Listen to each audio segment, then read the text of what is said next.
From my very first day in office, I have had a front row seat to see in real time how a democracy, a very fragile one, is dismantled.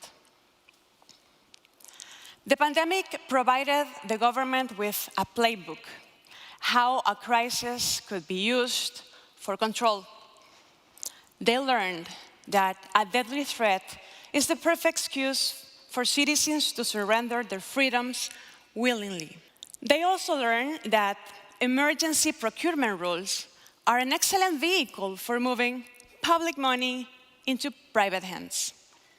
Then the pandemic ended, but their playbook did not. The last weekend of March 2022, over 80 people were killed by gangs. According to press reports, due to the collapse of the government's own secret negotiations with gang leaders. After that, the Legislative Assembly declared a new state of exception. This time, it allows security powers to arrest anyone without due process. And it has lasted now more than 4 years. Over 90,000 people have been arrested, many of them criminals, but there are thousands without any link with gangs. And let me be clear, the reduction in violence is real. The relief Salvadorians feel is legitimate.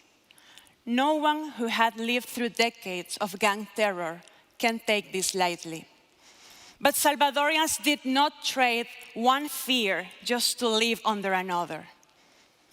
And believe me, there are reasons for honest citizens to be afraid. The motto of the system is capture first, investigate later.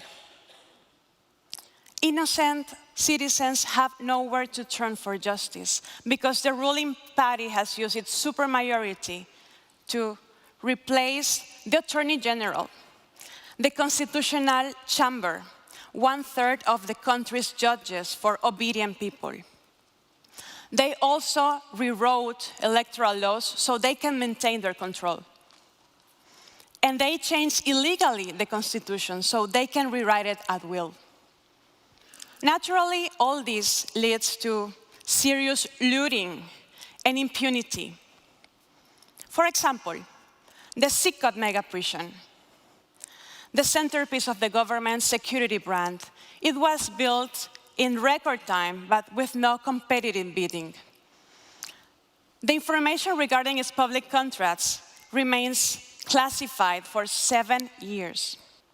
Or in downtown San Salvador, where the government used the state of exception and urban planning laws to suffocate small businesses and to forcibly remove street vendors, clearing the way for the ruling family to buy up the real estate. That's not a security policy. That's a business model. But the government does not own our liberty, no matter what they claim they have done for us.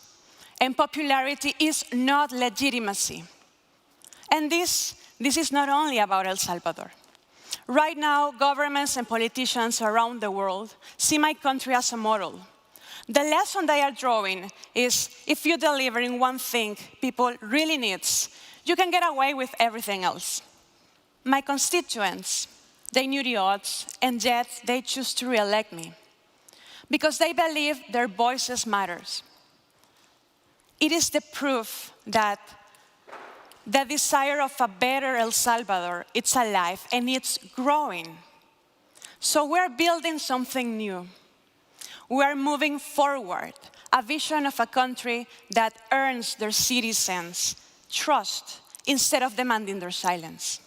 Many nations in history has given away their freedom in order to fix a crisis, but no one told them that they will have to fight back in order to reclaim it. That's why I want you to remember something. Only the people saves the people. Solo el pueblo salva al pueblo.